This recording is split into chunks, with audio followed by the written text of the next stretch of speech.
Dunia finansial kita tidak lagi ditentukan oleh lembaran kertas di dalam saku, melainkan oleh sebuah kode matriks dua dimensi sederhana. QRIS telah menjadi simbol baru dari... Halo semuanya, perkenalkan nama saya Haifah Faza Mu'afi dengan NIM 2432333069. Di sini saya akan menjelaskan tentang QRIS sebagai simbol modernisasi inklusif. Dunia finansial kita tidak lagi ditentukan oleh lembaran kertas di dalam saku, melainkan oleh sebuah kode matriks dua dimensi sederhana. QRIS telah menjadi simbol baru dari konsep digitalisasi dalam genggaman, di mana sebuah teknologi kecil mampu meruntuhkan tembok besar antara ekonomi modern di pusat kota dengan ekonomi kerakyatan di ganggang sempit.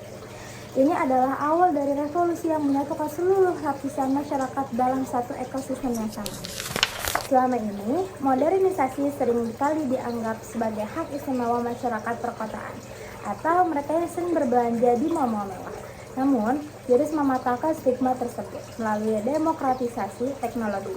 Saat ini, pedagang gerobak memiliki akses sistem pembayaran yang setara dengan toko retail besar. Jangankan hanya pedagang gerobakan, pengamen pun sudah menggunakan QRIS. Efisiensi bukan lagi barang mewah. Kemampuan untuk bertransaksi tanpa harus mencari uang pas atau menunggu kembalian telah menjadi standar baru yang mencerminkan gaya hidup masyarakat yang serba cepat dan inklusif. Kita sedang menyaksikan akhir dari era cash is king menuju masyarakat less cash. Perubahan ini bukan hanya soal teknis, tapi soal psikologis. Gestur sosial kita berubah dari aktivitas menghitung uang tunai yang terbuka menjadi proses scan dan bayar yang lebih private dan simple. Seiring dengan itu, konsep keamanan pun bergeser. Rasa aman tidak lagi bergantung pada ketebalan dompet fisik, melainkan pada kekuatan enkripsi dan PIN. Kepercayaan masyarakat kini telah berpindah dari benda fisik ke sistem digital yang transparan dan tercatat secara otomatis. Hal yang paling menarik adalah bagaimana teknologi ini tidak mencabut akar budaya lokal kita. QRIS justru beradaptasi dengan nilai-nilai tradisional Indonesia seperti sedekah dan gotong royong. Kita kini melihat kode QR di kotak amal tempat ibadah hingga amplop digital di acara kondangan.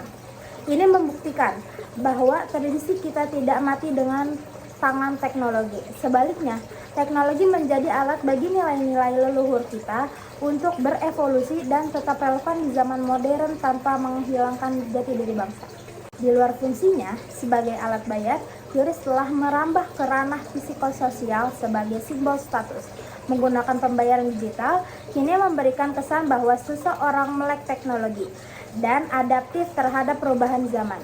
Kepemilikan dompet digital bukan lagi sekedar pilihan, melainkan keharusan dalam pergaulan sosial modern. Hal ini menciptakan standar baru dalam interaksi masyarakat di mana kemudahan teknologi bertemu dengan gengsi sosial.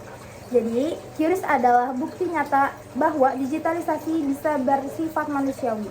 Ia bukan sekedar berpindah angka dari satu saldo ke saldo lainnya, melainkan sebuah revolusi budaya yang mengajarkan kita tentang transparansi, efisiensi, dan yang penting keadilan akses bagi semua orang. Modernisasi melalui QRIS menunjukkan bahwa Indonesia bisa melangkah maju menuju masa depan digital tanpa harus meninggalkan lapisan masyarakat yang paling bawah. Sekian, terima kasih.